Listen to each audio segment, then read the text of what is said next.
네, 안녕하십니까. 안태희 국장입니다. 오늘 아주 귀한 분 모시고 말씀 나누도록 하겠습니다. 더불어민주당의 도종환 국회의원님 오셨습니다. 네, 안녕하세요. 안녕하세요. 반갑습니다. 반갑습니다. 저 의원님 소개해드리겠습니다. 먼저 19대, 20대, 21대 국회의원이시고요. 또 국회 교육위원회 위원으로 활동하고 계십니다. 그리고 문화체육관광부 장관도 하셨죠. 그리고 국방위원회도 활동하시고 여러 활동을 많이 하시고 국회 교육희망포럼 공동대표를 맡고 계십니다. 청주 흥덕구가 이제 지역구입니다. 저희 사무실이 흥덕구에 있는 거지 않습니까? 그렇죠. 네. 직지대로에 저희가 있는데 그래서 저희가 이제 귀한 분 모시고 모처럼 이제 말씀 나누는 시간을 갖도록 하겠습니다. 위원님 요새 테이라이브에는 처음 오셨는데 바쁘시죠? 요즘 어떻게 활동하고 계세요? 코로나가 이제 풀리니까 네. 행사들을 한 3년, 4년 만에 모든 단체가 다 행사를 하잖아요. 네. 그러니까 행사들이 굉장히 많아져서 많이 바빠졌고요. 네. 뭐 이번 주 이제 부처님 오신 날 있잖아요. 맞아요. 그러니까 매주 불교 행사가 있어요. 연중 축제라든가 그 각종 불교 행사들이 있고 그다음에 어제는 노무현 대통령 14주기 추도식이 있어서 그렇죠. 봉화마을에 내려갔다 왔고요. 또 그 전주에는 또 평산 책방을 또 오픈했다고 그래서 거기도 좀 갔다 오고 그랬습니다. 그러시군요. 그 저희 사무실에 가까운 그 아파트에 지금 거주하고 계시죠? 네. 이웃사촌입니다. 네. 아주 반갑습니다. 네, 모처럼 만나서 궁금한 게 많은데 차분하게 여쭤보도록 하겠습니다. 네. 청주지만 그래도 요새 좀 핫 이슈인 것부터 여쭤보도록 하겠습니다. 의원님 코인 하세요? 코인, 가상화폐 이런 건 잘 모르죠. 이 전문 분야가 아니어서도 모르지만 네. 그거 자체를 저만 모르는 게 아니라 아마 국민들도 모르는 분이 많으실 거예요. 네, 그래서 이제 뭐 전 민주당이었고 의원이었고 지금은 이제 무소속 의원이 됐는데 김남국 의원의 그 코인 그 관련된 일들 여기에 대해서 국민적으로 궁금한 것도 일단 많고 사건이 도대체 어떻게 된 거냐 이런 의아하게 생각하는 것도 많고 이슈의 중심에 있어요. 지금 상황이 어떻습니까? 지난 일요일 날 네. 저희가 긴급하게 전국에 있는 모든 의원들을 소집해서 비상의원총회를 열었어요. 네. 그리고는 이제 김남국 의원 당사자의 이야기를 들어보자. 언론에서는 굉장히 많은 뉴스들이 쏟아져 나오는데 도대체 어떤 게 팩트이고 어떤 게 사실이냐를 확인해 보려고 비상의총을 4시에 소집을 했는데 네. 오전에 탈당을 해버렸어요. 그래서 당사자 얘기는 못 들었는데 대신 이 문제에 대한 그 조사단이 구성이 돼 있었거든요. 네. 조사단이 그때까지 조사한 거에 대한 보고는 들었어요. 근데 국민들이 제일 궁금하게 생각하시는 게 이게 의정활동하면서 실제로 이런 일을 한 게 사실이냐가 첫 번째고 두 번째는 그래서 얼마나 많은 이익을 보았다는 거냐. 그렇죠. 뭐 60억이다, 100억이다 막 이러잖아요. 액수 자체가 국민들이 깜짝 놀랄 액수이잖아요. 네. 그리고 그것이 뭐 현금화 되었느냐, 뭐 몇 억이 현금화 됐다더라. 본인은 440만 원 뭐 인출을 했다 현금으로 네. 뭐 이런 얘기를 해서 진상조사단의 얘기를 들어봤는데 네. 일단 특히 상임위 활동 중에 코인을 했냐. 네. 그런데 그 상임위장에서는 하지 않았지만 휴게실이나 화장실에서는 했다라고 해서 그럼 한 거다 이건. 그럼 안 된다 이건. 네. 의정활동 중에 이런 사적 이익과 관련된 행위를 하는 거는 네. 의원으로서는 해서는 안 될 일이다. 그다음에 뭐 9억 얼마를 초기 자금으로 네. 투입을 해서 그다음에 뭐 많은 이익을 봤다고 하는데 실제로 이익을 봤냐 그랬더니 한 뭐 9억 정도 이익을 봤다 이렇게 얘기하니까 그래요? 이거는 국회의원 윤리 강령에 위배된다. 이거는 윤리위에 제소를 해야 된다. 네. 그런 얘기들을 그날 4시부터 10시까지 했으니까 6시간 동안 이 문제에 대한 집중 논의들이 있었고 의원들은 되게 거의 많은 의원들이 발언을 했는데 거의 다 비판적인 발언들을 하면서 이거는 책임을 물어야 된다. 다만 이제 조사를 하려면 본인이 컴퓨터를 열어줘야 되고 뭐 지갑인가요? 그걸 열어줘야 돼. 그 안을 들어가서 봐야 되는데 지금은 탈당을 해버렸으니까 개인이 동의 안 하면 그 안에 들어가서 어떤 활동, 어떤 일들을 그러니까 매일매일 어떤 일들을 했는지를 지금은 저희는 조사할 수가 없죠. 조사할 수가 없는 상태지만 그래도 중요한 것들을 짚어서 진상조사단에서 확인된 것만 갖고도 네. 저희는 이건 윤리강령 위반이라고 봐요. 아, 그렇군요. 근데 이제 공교롭게 윤리위원장님이 변재일 의원님이잖아요. 네. 그래서 엄청 바쁘시게 됐는데, 네. 그럼 지금 진행 상황은 어떤 상황이 윤리위원회 갔어요? 윤리위원회 제소가 됐으니까 윤리위원회 이제 여야 위원들이 이 문제를 언제 어떻게 어떤 방식으로 다룰 것인가, 안건은 뭐뭐를 할 것인가 이런 것들을 윤리위에서 이제 네. 논의를 해나가고 있고요. 중요한 건 여야 정계특위에서 네. 지금까지는 가상자산이 그 분야가 뭐 잘 모르는 분야이기도 하고 그 재산 등록 대상도 아니잖아요. 그랬죠. 예. 근데 이제 이렇게 사회 문제화 되는 과정에서 이걸 어떻게 할 것인가를 논의를 해서 이것도 일단 등록해야 된다. 네. 그리고 이거를 본인뿐만 아니라 배우자도 그리고 직계 존비속까지도 네.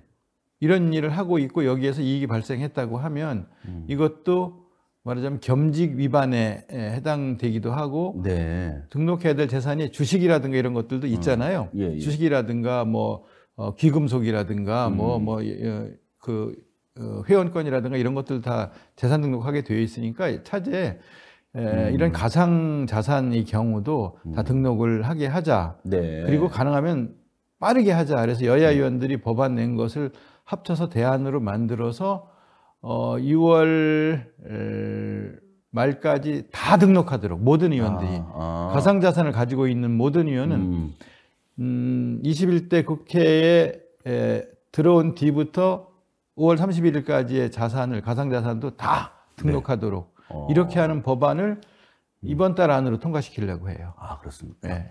네, 알겠습니다. 김남국 의원이 불러온 이 가상자산 그 투자 이 문제 좀 국민들이 상당히 걱정이 많은데 어떻게 진행되는지 계속 지켜볼게요. 근데 이제 김남국 의원은 제가 그 이재명 그 민주당 대통령 후보 선거 때 청주에서 봤어요. 예. 이재명 후보 비서실장인가서 수행을 했죠. 수행. 그렇죠. 그래서 쭉올 때 그때 이제 처음을 봤는데 그 이후로 그때는 저 선거관리위원장 아니셨습니까? 의원님. 그거는 대통령 말고 당대표.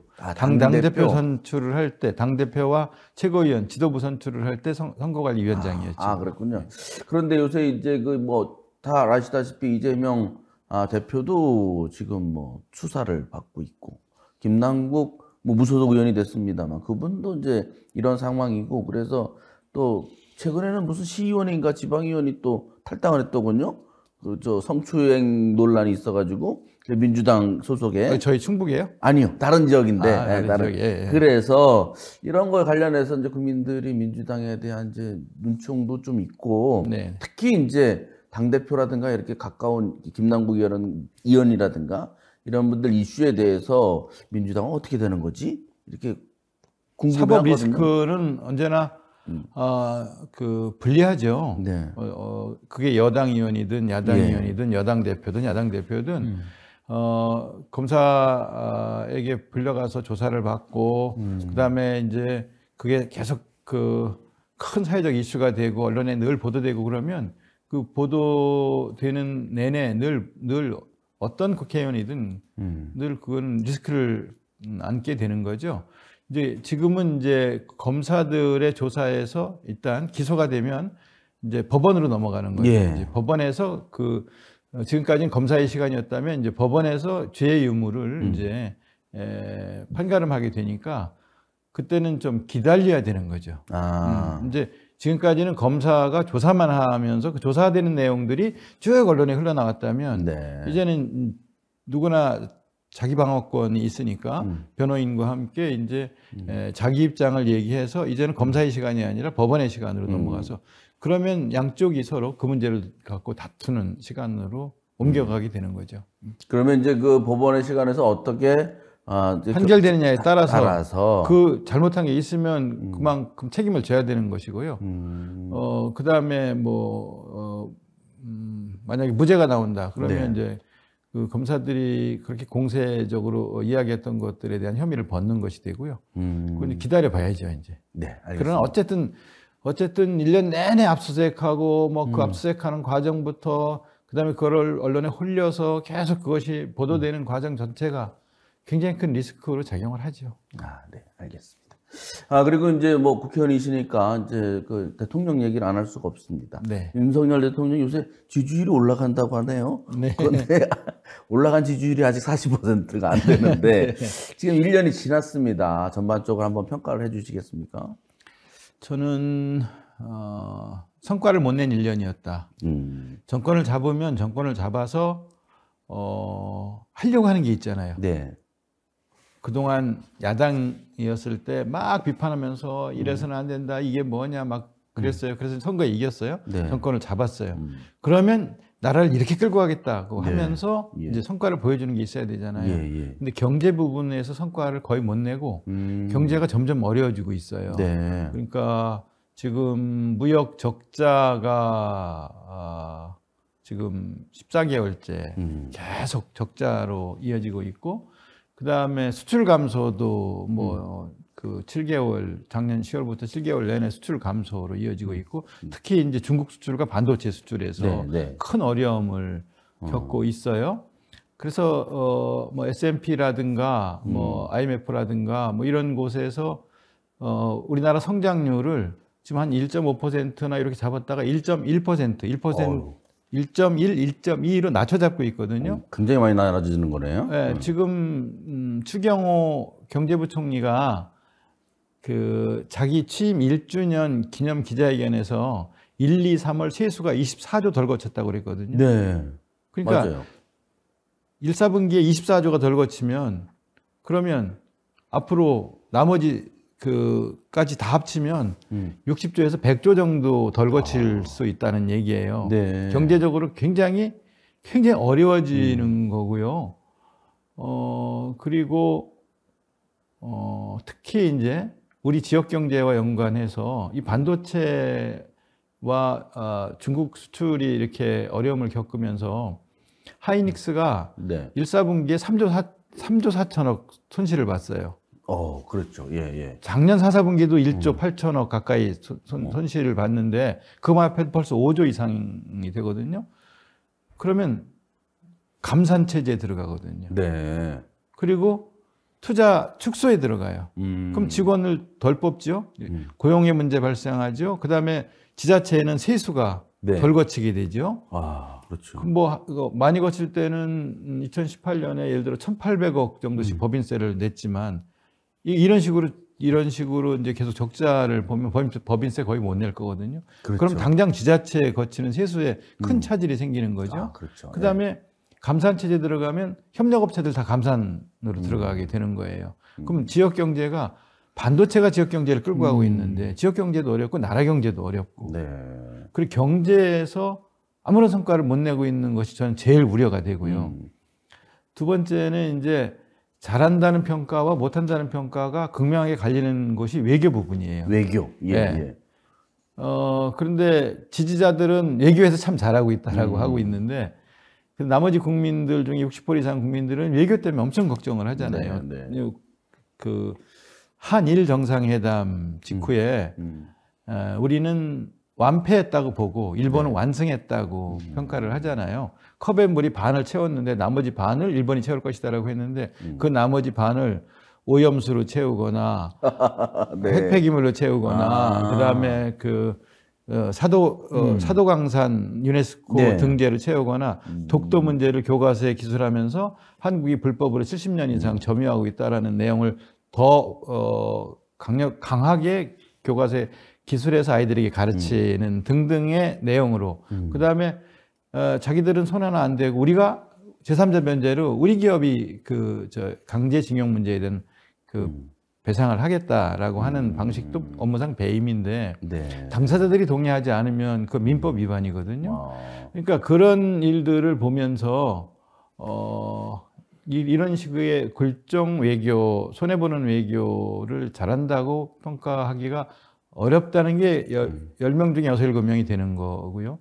미국과의 관계에서도 이 IRA법 같은 문제에 대해서 정확하게 입장을 밝히고 삼성이나 SK가 손해를 보지 않도록 하는 일을 가서 입장을 강력하게 전달을 하고 오는 거 이런 것들을 기대했는데 네. 그런 게 전혀 없이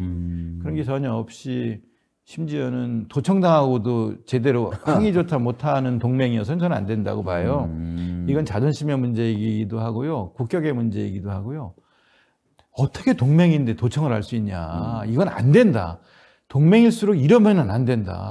이렇게 강력하게 네. 의사 전달을 해야 되는데 국민들이 그걸 지켜보고 있는데 그냥 대충 얼버무리고 오잖아요. 이건 정말 자존심 상하는 문제거든요. 이게 네. 이런 식의 외교를 통해서 한미일 군사협력과 또 삼각 동맹 체제를 강화하는 것이 전부다라고 생각을 하고 여기에 올인하고 있지만 그 대신 북중러를 다시 적대 세력으로 네. 몰아가는 것이 된단 말이에요. 그러니까 중국 시장에서의 저런 그 적자라든가 그다음에 러시아에서의 현대차의 퇴출이라든가 네.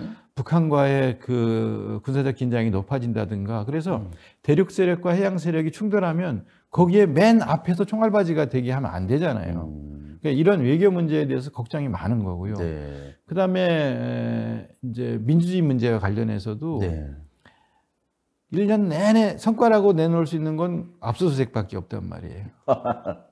네. 압수수색만 압수수색. 계속 하는 거예요. 그러니까 이걸로 선거 치르려고 한다고 보는데 그리고는 이제 감사원의 감사가 34개 분야의 특정 감사, 전 정부의 사업 중에 잘했다고 하는 거 34개 분야 특정 감사를 계속 하고 있어서 공무원들이 너무너무 힘들어해요. 그래서 공무원들 입에서는 무슨 소리가 나오느냐면 차라리 검찰 조사를 받게 해달라. 검찰 조사할 때는 변호사도 쓸 수 있고 장의방어권을 행사할 수도 있고 그리고 압수수색 목록에 뭐뭐뭐라고 이렇게 특정해서 갖고 오잖아요. 그래서 그것만 제출하면 되는데 감사원은 다 쓸어가는 거예요. 다 가져와라. 뭐 관련 다 가져와 이렇게 해서 다 갖다가 자기들이 보는 게 아니라 검찰에 싹 갖다 준단 말이에요. 그러니까 이렇게 하면 안 된다는 거예요. 이거는 직권남용이에요. 감사원에. 그러니까 1년 내내 지금 이런 일들이 진행되고 있어요. 그러니까 정권을 잡은 뒤에 이거 하려고 정권 잡았나? 국민들에게 노동개혁, 연금개혁, 교육개혁 한다고 그랬으면 그 성과 보여줘야 되잖아요. 3대 개혁 딱 내세웠었잖아요. 노동개혁을 하는 게 노동자 탄압하는 게 노동개혁은 아니잖아요. 그다음에 교육개혁은 뭐 거의 성과를 못 내고 있고 연금개혁도 흐지부지 되고 있고 네, 그래놓고 3대 개혁 한다고 했는데 개혁은 안 하고 압수수색만 하고 있는 형태의 1년이다. 민주주의와 관련해서는 거대한 퇴행이고 성과와 관련해서는 성과 낸 게 없으니까 능력을 보여주지 못한 1년이었다. 그리고는 막 우기는 거예요, 이제 막. 성과를 냈다, 잘했다, 잘못한 게 없다, 이렇게 막, 우기면서, 큰 목소리만 내는 거를 언론이 이렇게 지켜보면서 좋게 평가 안 하잖아요. 그런 1년이었다. 지금이라도 본래 하려고 했던 나라를, 정말, 번영하는 나라, 잘 사는 나라, 평화로운 나라, 안전한 나라, 뭐 이렇게 하고 싶은 게 있었을 거 아니에요. 그거를 지금이라도 하는 그런 정부가 돼야 한다라고 생각합니다. 네, 알겠습니다. 경제, 외교, 민주주의 많은 분야에서 좀 평가를 냉정하게 해주셨거든요. 지금 뭐 지역 관련된 말씀도 좀 지역구 국회의원이시니까 그런데 하이닉스가 흥덕구에 있잖아요, 공장이. 그렇죠. 의원님 남 얘기가 절대 아니네요. 아니 지금 그 하이닉스뿐만 아니라 그 옆에 협력 업체들이 얼마나 많습니까? 다 감산 들어간다면은요 지역 경제에 빨간불입니다. 국가 경제도 빨간불인데 하반기에도 좋아질 가능성이 없다고 국제 평가 기관들에서 보는 거거든요. 근데 당장 우리 지역 문제예요. 그러네. 그리고 큰 공장들이 전부 흥덕구에 있어요. 맞아요. 예. 그러니까 지역 경기에 그냥 직접적 타격이 오는 거죠. 그 때문에 저는 막 마음이 급해지고 몸이 다는데 예. 근데 정작 국가와 지자체에서는 이와 관련해서 어떤 대책을 갖고 있는지 걱정입니다. 네, 알겠습니다. 그 뭐 지역 얘기도 한번 말씀을 나눠보도록 하겠습니다. 요새 김영환 지사가 아주 이슈를 많이 만들어서 뉴스도 많이 나오는데 최근에 뭐 가볍게 먼저 여쭤볼게요. 그 충북학사에서 간담회 정책 협의했는데 정작 정책 협의 내용이 중요한 게 아니라 그때 밥을 먹은 것 때문에 뭐 이게 뉴스가 또 재밌는 뉴스가 또 나왔습니다. 근데 왜 밥을 안 드셨어요? 그 밥 먹는 게 주가 아니었고 예. 간담회가 아니었고요. 예. 내년도 충청북도 각 시군에 필요한 예산을 가지고 예산 정책 협의를 한 거예요. 네, 그거는 모든 의원들이 다 참여해야 돼요. 왜냐하면 자기 지역의 예산들을 서로 논의 협의하고 아직까지 확보 못한 예산이 뭔지 반영되고 있는 예산이 뭔지 그러니까 그 제천 단양도 와야 되고 보은옥천도 와야 되고 청주도 와야 되고 진천음성도 와야 되고 다 같이 협의하는 거죠. 그러니까 예산 정책 협의회는 어느 정부나 어느 지방 정부나 늘 합니다. 매년 합니다. 네. 지금부터 해야지 부처 예산에 반영하고 그게 이제 그 기재부로 7월에 넘어가고 그 기재부에서 9월에 국회로 보내기 때문에 국회에서 심의를 저희가 하잖아요. 네. 그러니까 지자체 예산이 반영된 거와 반영되지 못한 거 꼭 반영돼야 될 거 이런 것들을 협의하는 자리였어요. 그러니까 간담회는 아니었고요. 네. 그 일이 중요했었고요. 끝나고 나서는 또 의원들이 다른 일이 있어서 야당 의원들은 다른 일정 때문에 전부 나왔고요. 여당 의원들이 아마 식사를 하셨나 봐요. 근데 이제 나중에 알았어요. 네. 거기 이제 학생들이 그 밥을 먹고 있으면 네.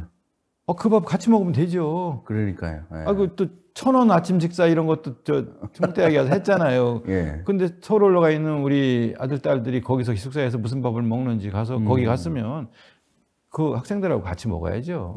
따로 가서 뭐 이렇게 좋은 거 먹을 필요는 없었다고 봐요. 그러네. 네. 그런 세심한 배려가 좀 필요했었는데 그런 판단을 못한 것 같아요. 뭐 일부러 안 드신 건 아니고 다들 바쁘셔서 공교롭게 민주당 의원들 한 번도 안 드셔서 다른 일정이 있었어요. 그 뒤에도 이어지는 다른 일정 때문에 네. 회의 끝나고 저는 이석을 했었죠. 그 예산 정책 협의하셨다고 하니까 어떻게 그 이시종 지사 시절하고 김영환 지사 시절에 어떤 예산 정책 협의라든지 또 국비도 많이 확보해야 되고 국회의원님들에게 도움도 이렇게 많이 요청하고 그러는 해야 되잖아요. 네. 협의는 어떻게 잘 되고 있습니까? 이시종 지사 말씀하셔서 그런데 이시종 지사는 아시는 것처럼 네. 하여튼 그 엄청난 그 워커홀릭 일벌레입니다. 네. 그러니까 요만한 것도 예산 확보가 안 되면 가만히 있질 않고요. 네. 기재부 과장 책상 옆에 앉아가지고서도 계속 설명해서 그걸 반영하려고 애를 쓰는 스타일이거든요. 잠시도 가만히 안 있고 그 예산 확보하기 위해서 그냥 매일 24시간 발로 뛴다고 해야 될 정도로 과장하면 그렇게 열심히 예산 확보를 위해서 뛰어다니던 분이에요.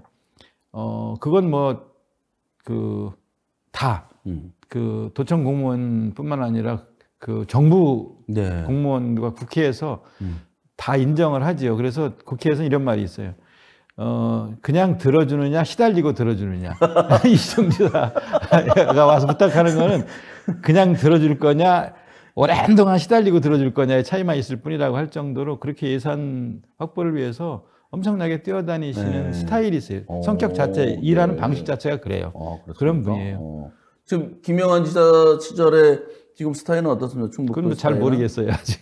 뭐 의원실에 자주 안 옵니까 요새 공무원들? 아니 이제 지금부터 뛰어다녀야 되는 거죠. 네. 지금은 부처 반영을 해서 뛰어다녀야 되는 거고요. 네. 그다음에 기재부에 반영이 안 됐으면 기재부를 7, 8월은 기재부를 매일 가다시피 가야 되는 거고요. 아니면 직원들을 보내거나 이렇게 해서 설명을 해서 반영되게 해야 되는 거고 그다음에 국회로 9월부터 국회로 나오면 9월, 10월, 11월 내내 국회로 와서 반영 안 된 거를 그때 이제 국회 증액으로 반영할 수 있도록 하기 위해서 계속 찾아와야 되는 거죠. 뭐 지금부터 열심히 보겠습니다. 하여튼 언론도 지켜봐 주세요. 네. 저희도 말씀을 지켜보겠습니다. 아끼시는데 열심히 하셔야 될 거예요. 아마 저도 듣는 게 있는데 알겠습니다.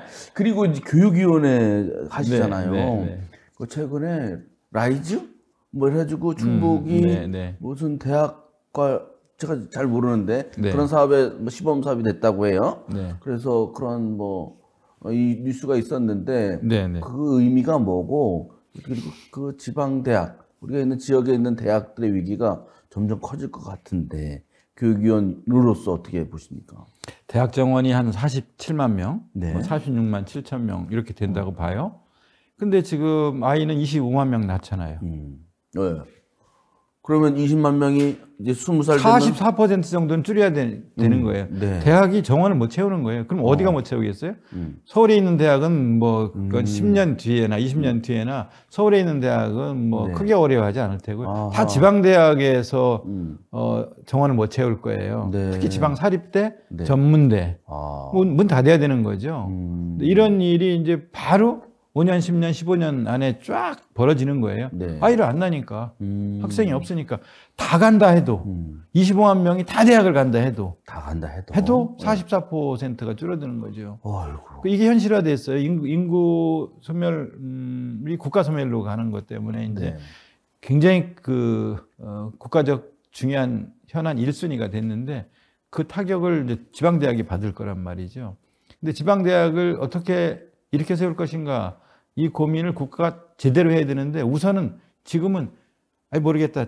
지방으로 돈을 내려버릴 테니까 지금 지자체하고 대학하고 네. 기업하고 지역사회가 같이 그 지역 대학을 살리기 위한 일들을 산학협력으로 해서 같이 한 방법을 찾아봐라. 17개 시도로 2조 정도를 내려보내겠다. 근데 또 나누면 각 지자체별로 그렇게 큰 액수는 아니죠. 어쨌든 지자체한테 돈을 내려보내 준다고 하니까 지자체는 이제 어이구 그럼 우린 좋지요라고 생각을 할 거예요. 네, 네, 네. 그런데 문제는 고등교육 문제를 다뤄본 부서가 없어요. 뭐 그렇겠죠. 예, 예. 여기는 뭐 지금까지는 교육 문제는 교육부가 한 거지. 지자체에서는 교육 행정을 다뤄보지 않았잖아요. 그러니까 아예 부서 자체가 없는 게 6개 지자체가 있어요. 아. 있어도 한 두세 명, 서너 명이 고등교육 문제를 집중적 전문적으로 다룬 건 아니거든요. 그런데 협력하는 정도죠, 그냥 네. 대학과. 네. 그런데 이제는 돈을 내려보낸다고 그러면 이걸 어떻게 써야 되는 것인가, 어떻게 써야지 대학 교육이 제대로 발전할 수 있을 것인가에 대한 경험이 없어요. 일해본 사람이 없어요, 부서가 없어요. 그래서 이제 센터들을 만드는 거예요. 네, 네. 우리 이제 여기 뭐 충북학 연구소에다 센터를 둬서 이제 막 이 일을 시작하는 거죠. 이제 우선 시범 사업을 해보는 건데 시범 사업 하는 동안에 돈이 내려오는 건 아니고요. 아, 네. 시범 사업은 2년 동안 하고 25년부터 이제 돈을 내려보내겠다고 하는 건데 25년이면은 단체장, 도지사 임기가 마지막 해예요. 네. 그래서 이제 그리고 총선 다음 해예요. 네. 그래서 여러 가지 이제 법 개정 사항 같은 것들이 있어서 만약에 야당이 다수당이 되면 야당이 협조를 얻지 않으면 이 사업에 대한 법을 바꿀 수가 없어요. 아. 그러니까 여러 가지가 지금 앞에 걸려 있는 거라서 이것들이 다 여당의 계획대로 돼야지만 총선에서 이기고 법도 고치고 뭐 이렇게 하면서 진행될 25년 이후 사업인 거죠. 그 시범 사업을 지금 시작한 거예요. 지금 현수막 보니까 라이즈 시범사에 선정이 돼서 1,000억 원 확보했다? 뭐 이런 게 있어요. 그래서 돈이 오는구나. 뭐 이런 건데 그건 아니고요. 그게 온다 해도 나중 일이고 특히 그렇게 한다 해서 교육자치를 지방자치단체나 대학에서 다 하는 건 못 하겠네요. 국가가 그냥 지역에 떠넘긴다고 될 일이 아니겠네요. 그래서 저는 교육부의 담당자들이 지금 7군데 시범 사업으로 진행하는 곳에 수시로 내려가라. 지역에서는 교육행정을 모른다. 대학 교육에 대한 전문성이 없다. 그러니까 교육부가 내려가서 진짜로 같이 협력하는 시스템으로 2년을 끌고 가지 않으면 성과 못 낸다. 제가 계속해서 점검을 하고 특히 이제 글로컬 그 대학으로 선정해서 지원하고자 하는 그 사업과 관련해서도 이게 선정되지 않은 나머지 대학은 버리는 거냐라는 두려움이 있으니까 교육부가 이거를 지방에 떠넘기고 방관하면 안 된다. 네. 교육부가 직접 이 일에 관여해서 방향이 잘 잡히도록 해야 된다라고 제가 수시로 국회를 불러서 점검하고 확인하고 또 요구하고 하고 있죠. 아, 그렇군요. 이거 중요한 일이군요. 그래서 충북 같은 경우는 그 일을 충북과학기술혁신원에서 한다는 얘기를 제가 들었는데 이게 확실한 건 아니고 충북연구원도 같이 한다고 하는 거 보니까 많이 지금 이제 어떻게 할 건지에 대한 고민이 많은 이제 시작하는 거죠. 상황인 것 같습니다. 네. 알겠습니다. 굉장히 중요한 일이 또 있네요. 자, 그리고 이제 고생을 좀 많이 하고 계신데 어쨌든 내년에 또 선거가 치러지게 됐어요. 그래서 의원님 출마하십니까? 근데 언론은 그 질문을 연초부터 계속 하더라고요. 예. 그런데 내가 출마할 거냐 안 할 거냐가 굉장히 중요하다라고 되게 보잖아요. 네. 그런데 출마해도 의원으로서 계속 일하게 할 건지 아닌지는 그 지역구 주민들이 네. 시민들이 결정하는 거예요. 네. 그러니까 내가 앞으로 출마할 겁니다. 뭐 저 찍어주세요. 그게 중요한 게 아니라 지금 열심히 해서 계속 지역을 위해서 일할 사람이다라고 그 지역 주민들에게 평가받을 생각을 하고 그건 이제 나중에 내년 4월에 있는 선거니까 지금부터 선거운동 한다고 생각하지 말고 주어진 기간 동안에 주어진 역할을 최선을 다해서 네. 지역을 위해서 국가를 위해서 일을 하느냐 안 하느냐 그게 더 중요한데 지역 주민들은 사실 큰 관심 없는데 언론만 그렇게 관심을 갖고 있는 것 같아요. 아니 그리고 출마하고자 하는 분들도 상당히 관심이 많습니다. 특히 이제 당내에서 네. 전부 다 지금 청원구로 몰려가 있어요. 왜 그쪽으로 많이 나오려고 하는지 그런데 흥덕구에서 한번 해보겠다는 분들도 오다가 자꾸 청원구로 가고 있는 그런 그래요? 모양새입니다. 그래요? 네. 그 의원님이 강하게 버티시고 지금 말씀은 점잖게 객관적으로 하시지만 출마하실 거라고 보고 이거 뭐 상대가 안 되겠구나 해서 피하는 거 아닐까요? 그건 모르겠어요. 그건 모르겠고 하여튼 의원은 저 다음에 한 번 더 할 겁니다가 중요한 게 아니고 지금 최선을 다해서 일합니다. 이걸 시민들에게 보여주는 게 제일 중요하다고 봐야 돼요. 그런데 이제 때만 되면 이런 말씀을 좀 들어서 또 쓴소리도 되고 이렇게 별로 유쾌하지 않는 질문인데 하겠습니다. 선거 때만 되면 시대 교체, 세대 교체, 이제 많이 하셨잖아요. 이제 후배든 이게 뭐 양보라든지 뭐 이런 요구가 상당히 선거 때마다 발생하고 있지 않습니까? 네. 그런 것도 이제 내년 선거 때도 충분히 또 나올 거라고 보는데 네. 여기에 대한 입장은 어떠십니까? 늘 더 젊은 사람이라는 게 좋죠. 네. 또 때묻지 않은 그런 참신한 사람들이 새롭게 또 업무를 맡아서 일을 해나가는 게 더 발전 지향적인 선택이라고 저는 봐요. 다만 이제 교체했으면 좋겠다 이런 요구가 우리 정치권에는 늘 있어요. 네. 그러다 보니까 국회의원 300명 중에 절반이 초선입니다. 그렇게나 많아요? 그럼요. 절반이 초선이고 늘 교체에 대한 요구를 언론이 계속하고 사회가 계속합니다. 바꿨으면 좋겠다. 그래서 실제로 절반씩 교체가 돼요. 300명 중에 절반이 초선입니다. 재선까지 합하면은요 3분의 2가 훨씬 넘죠. 초재선이. 그런데 제가 이제 의회에서 일을 해보면서 이런 측면도 있어요. 뭐냐면은요 의회가 일을 제대로 하고 능력 있고 그다음에 올바른 세계관을 가진 의원들이 탄탄하게 많이 있어야지만 민주주의가 잘 유지됩니다. 네. 민주주의는 의회 권력과 그다음에 행정 권력, 대통령을 중심으로 행정 권력과 그다음에 사법 권력이 권력을 분점하고 견제하고 균형을 유지하잖아요. 그런데 의회에 대해서는 그 반정치주의가 많아가지고 계속 공격하면서 바꿔야 된다 이렇게 해요. 그래서 바꾸다 보니까 늘 초선이 절반 정도를 넘고 초재선이 3분의 2 정도 되니까 이게요 행정 권력에서는요 그쪽은 보통 과장, 국장 되면 20년, 30년 일한 사람들이거든요. 그렇죠. 네. 그러니까 의회를 두려워하지를 않아요. 그렇겠네. 예. 그리고 언론 권력 중에 재벌 권력이 언론을 갖고 있는 게 굉장히 많잖아요. 네. 그러니까 여기도 늘 공격을 해요.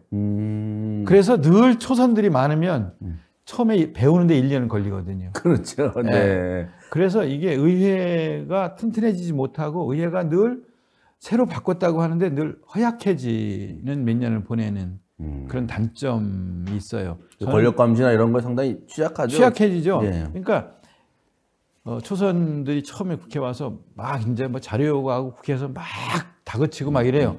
그러면 이제 행정부 쪽에 있는 뭐 장차관 실국장들이 예 이렇게 하죠. 네. 돌아서면 피피 웃습니다. 왜냐하면 자료는 이만큼 있고 네. 경험도 많고 내용을 충실히 아는 행정부 제가 이제 장관을 해보니까 알겠어요. 네. 행정부 쪽의 사람들이 막 목소리를 높여서 다그치는 의회 의원들에게 그 자리에서는 뭐 예의하지만 자료 없이 하는 경우가 많거든요. 부족한 자료를 갖고 질문을 해요. 아. 불충실한 질문들을 한단 말이에요. 다 보이는 거네요. 다 그게? 보이는 거죠. 제가 의회만 있었으면 이걸 모르는데 아하. 의회도 있었고 내각에도 있었고 그 내각에서 국정 운영을 같이 5년을 해보고 이렇게 하니까 네. 알겠어요. 의회가 튼튼해야지 민주주의가 튼튼해집니다. 그래서 이런 시대교체, 세대교체 요구가 많은 것은 그거는 늘 좀 그 정치에 대한 불만, 그 다음에 정치가 역할을 제대로 못한다는 거에 대한 비판 이런 것들 때문에 늘 세대교체를 요구를 해서 실제로 절반 이상이 매번 4년 단위로 교체되지만 그래서 의회가 허약해지는 거를 소리 없이 좋아하는 그런 쪽이 있다. 그것까지도 함께 보고 의회가 역할을 제대로 할 수 있는 그런 구조여야 된다라는 생각도 합니다. 네, 알겠습니다. 뭐 다 저는 잘 알아들었습니다. 제 질문에 답은 제가 잘 알아들었습니다. 그러면 내년 선거 때는 뭐 굉장히 중요하잖아요, 그죠? 네. 뭐 여당이든 야당이든 굉장히 중요하고 그 의원님들도 각각이 중요하고 후보들도 중요한데 내년 선거에는 뭐 이슈라고 할까, 흐름이라고 할까, 뭐 바람 어떤 게 작용할 것 같습니까? 그러니까 보통 이제 내년이면 정권 교체 2년 되는 거잖아요. 네. 3월 9일 날 선거에서 이겨서 이제 네. 정권을 잡았잖아요. 근데 이제 1년이 지났고 지금 내년 4월이면 2년 되는 거예요. 네. 그러니까 정권의 중간 평가적 성격이 있는 선거가 되지요. 근데 이제 성과가 없을 경우에 내년까지도 성과가 없으면 지금까지 쭉 이어지는 검찰 수사를 갖고 선거를 치르려고 할 거다. 계속해서 이제 뭐 그 비리가 이렇게 많습니다. 이렇게 부정을 저지른 국회의원들이 많습니다. 특히 야당이 이렇게 집중돼 있습니다. 이걸로 선거를 치르려고 할 가능성이 있다고 봐요. 그런데 어떤 정책이 이슈가 돼서 그걸로 선거를 되게 치르잖아요. 중요한 어떤 큰 정책을 가지고 총선을 치를 때 뭐 대선도 그렇지만 근데 그런 이슈가 지금 보이지 않잖아요. 그걸 갖고 막 쟁점이 돼서 그 문제를 갖고 온 국민이 다 관심을 갖고 들여다보면서 이걸 어떻게 처리하는지를 보고 능력을 보고 이제 선거에서 그 평가를 하게 되는 건데 지금은 1년 내내 전 정부가 잘못했다. 전 정부에 있는 사람들이 이렇게 잘못을 저질렀다. 서해 사건 이렇게 잘못했다. 동해 사건 잘못했다. 뭐 이래서 막 이제 구속했다가 법원에서 계속 보석으로 이제 풀려나오고 막 이런 일이 반복되고 있는 거잖아요. 네. 그러니까 제대로 된 정책 이슈를 갖고 선거를 치러야 되는데 여당이 그 정책 이슈를 이걸 이슈로 끌고 가고 야당은 거기에 대한 문제점을 제기하면서 그게 쟁점이 되어서 그게 선거가 돼야 되는데 지금은 그게 안 보인단 말이에요. 그러니까 검찰이 만들어내는 이슈 플러스 정권에 대한 그 중간 평가 요것이 부딪히는 선거가 되지 않을까 하고 생각해요. 그럼 뭐 제 개인적인 생각인데 여쭤보고 싶은데 그러면 민주당한테 유리할까요? 불리하죠. 불리한 겁니까? 네. 그러니까 중간 평가 성격으로 하면은 야당이 유리한 거예요. 근데 이제 지금처럼 보잖아요. 이렇게 하다가 뭐 외교 이슈에서 막 밀리고 지지율이 떨어지고 막 그러면 들리는 얘기하면 한 10월쯤에 터뜨리려고 했던 거를 야 이거를 이번에 터뜨려 이렇게 한다는 얘기들이 이제 말하자면 언더에서 흘러다니고 있거든요. 그러니까 그 이번 달에는 뭐 다음 달에는 뭐 이런 것들을 계속 검찰발 그 이슈로 언론에 흘리면서 이제 이걸로 계속 끌고 가서 야당에게 불리하게 만드는 구조 속에서 선거를 치러야 된다. 이런 구조로 간다는 얘기들이 이제 여의도에 흘러다닌단 말이에요. 정책 선거나 뭐 이런 건 아니고 그렇게 돼야 되는데 그게 없으니까 이제 그 검찰이 앞장서서 정치를 하면서 선거 이슈를 만들어서 총선을 치른다. 이런 이야기들이 여의도에 흘러다닌다는 거죠. 네, 알겠습니다. 오늘 민주당의 도종환 의원님 모시고 아주 깊은 말씀을 이제 나누고 있습니다. 그 의원님 자랑할 시간을 안 드렸어요? 그러고 보니까 흥덕구 걱정 하이닉스 때문에 걱정도 많이 하시고. 뭐 자랑은 뭐 안 해도 됩니다. 안 해도 됩니까? 흥덕구에 그래도 해 오시면서 뭐 예를 들어 여러 가지 일을 많이 하셨잖아요. 뭐 국가적인 일도 많이 하셨겠지만 기억에 남는 게 뭐가 있습니까? 지역구에서는? 지역구 일 플러스 이제 국회에서 하는 일, 네. 뭐 이런 것들이 저희가 해야 될 중요한 일인데 우선 제가 그 은채위에 있을 때 한 네. 것 중에 그 예술인 고용보험 제도라는 것을 2014년부터 준비를 해서 결국은 재작년부터 실시를 하고 있는 게 있어요. 아, 예, 예술인들이 들었어요. 예. 굶어 죽지 않게 하는 법. 네. 예술인들이 우리 국격을 전 세계에서 가장 높은 단계까지 끌어올렸잖아요. 네. BTS부터 시작해서 뭐 영화, 드라마 이런 것들이 전 세계에서 굉장히 높이 평가받고 유럽에서 각종 콩쿠르를 다 휩쓸다시피 하고 네. 뭐 문화 콘텐츠 경쟁력이 7위까지 이제 올라가 있는데 실제로는 그보다 더 높이 평가되고 있잖아요. 근데 실제로 현장 예술인들 중에는 굶어 죽는 사람들이 있단 말이에요. 여기 저변이 튼튼해야지만 문화국가로 계속 갈 수 있는데 네. 이분들을 굶어 죽지 않고 예술 활동을 할 수 있게 하려면 어떻게 해야 되겠는가 고민하다가 프랑스의 앵테르미땅이라는 제도가 있어요. 그러니까 예술인들을 고용보험에 가입시켜서 네. 일이 없을 때 실업급여를 지급을 해서 생계 가장 기초적인 생계가 유지될 수 있게 하는 제도인데 아, 네. 전 세계에서 이제 프랑스가 실시하는 걸 보고 제가 이거 우리나라도 하자라고 하는데 네. 그거를 실시하는데 한 뭐 7, 8년 이상 제도화하는데 예. 그 시간이 걸렸어요. 근데 결국은 이거를 실시를 했고요. 네. 법도 개정했고 그다음에 제도로 정착을 시켜 장관할 때 이거를 시동을 그 본격적으로 행정부에서 이걸 시작하게 해서 16만 8천 명의 예술인들이 공연이 없거나 촬영이 없거나 무대에 서지 않을 때 네. 실업급여 형태로 생계를 끌어나갈 수 있게 이렇게 한 것은 그 우리 그 일반 직장인들이 고용보험 내듯이 그 국가가 보험에 내주는 드는 거죠. 거예요? 본인이 절반 내고 국가가 절반 내고. 직장에 나가는 게 아니잖아요. 그러니까, 전업 예술인들은 예. 직장에 안 나가는데 무슨 어떻게 고용보험에 가입을 하냐라는 게 노동부의 그렇죠. 입장이어서 예. 그거를 설명하고 설득할 때 프랑스는 예술노동 시간 수가 검증된 걸 가지고 1년에 뭐 175시간 노동을 했다든가 예술노동 한 것이 증명이 되면 하는데 이렇게 하자고 했더니 그거 갖고는 좀 부족하다는 거예요. 그러면 예술노동을 통한 수입이 50만 원 이상인 사람 그렇게 하고 예술가로 활동하고 있다는 것이 증명할 수 있는 각종 자료들이 있으면 예술 노동자로 인정을 해서 그래서 이제 고용보험에 가입시키는 제도를 만든 거거든요. 그러니까 전 세계에서 몇 개 나라 없는 아주 선진적인 제도인 거죠. 그럼 최저로 얼마 정도 받아요? 실업 상태가 되거나. 우리 최저임금 형태 정도는 이제 그 정도로 받게 되는 거죠. 예. 그래서 예술인들이 일단 굶어 죽지 않고 그 자기 예술 활동을 할 수 있는 그런 환경을 만든 거예요. 그래야지 문화국가로 간다고 생각하거든요. 그렇죠. 네. 굉장히 중요한 제도였다고 보고요.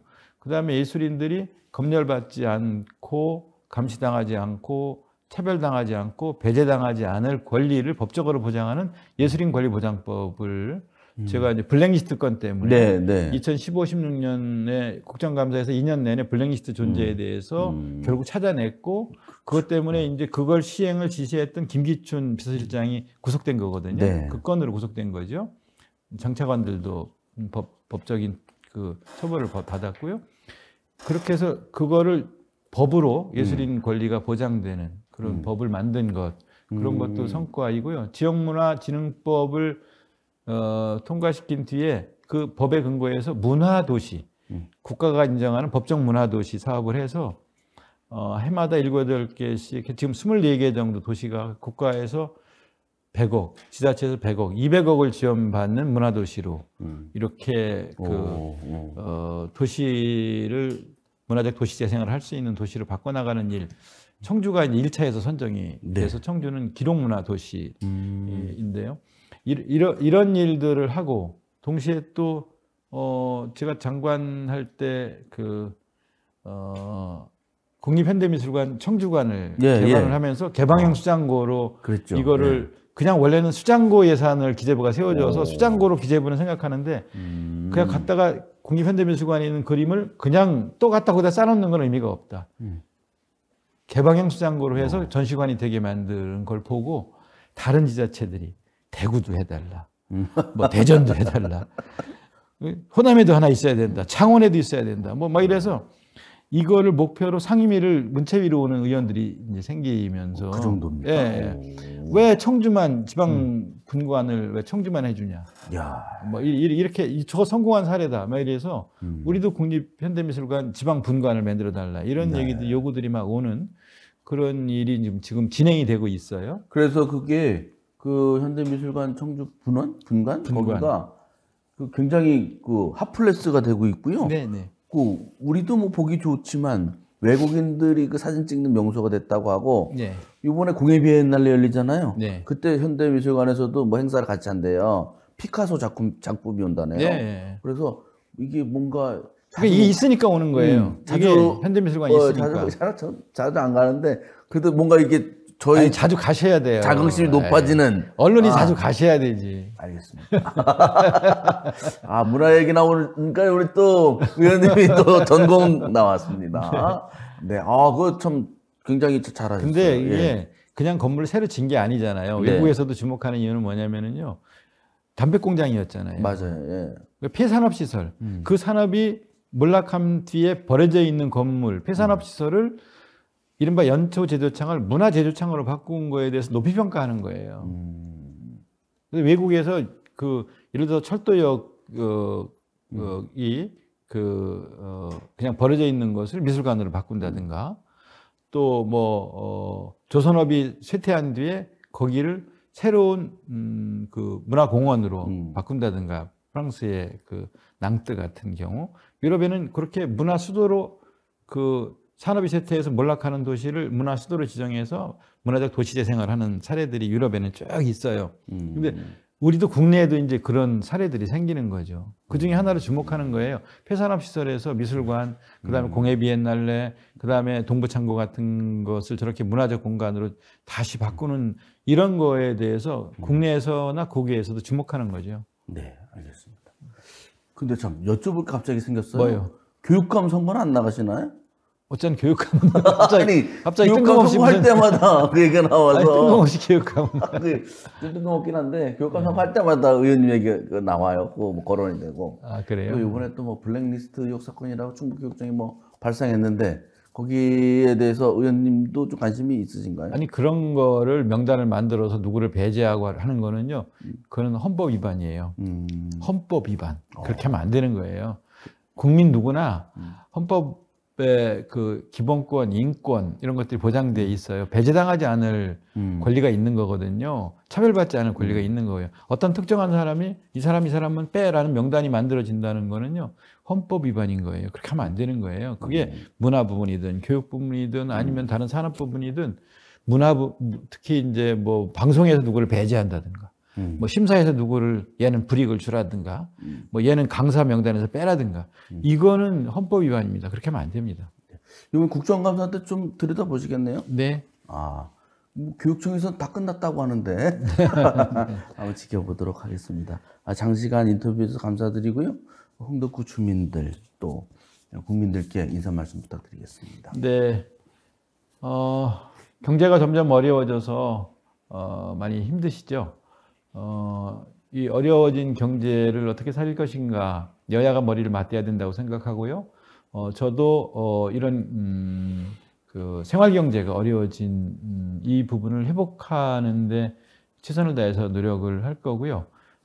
국회에서 교육위에서 주어진 소임을 다하면서 그것이 지방대학 발전, 지역 인재 육성과 연계돼서 지역이 발전할 수 있도록 하는 일을 계속하겠다. 지역을 위한 일도 꼼꼼하게 챙기면서 일하겠다 하는 말씀을 드리겠습니다. 여러분 고맙습니다.